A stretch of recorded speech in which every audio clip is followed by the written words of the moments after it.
Gerçek hayatta nasıl sürüyorum? Gerçek hayatta sadece bisiklet sürüyorum. Biraz daha sıkıntılı sürüyorum.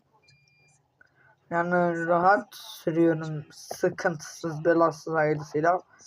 Yani diyecek alemine kayıyorum.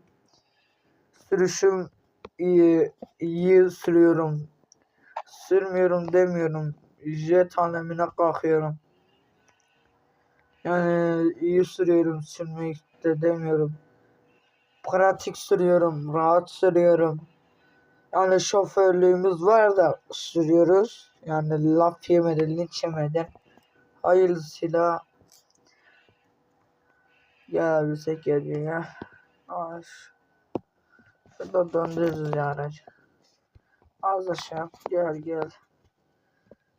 Burada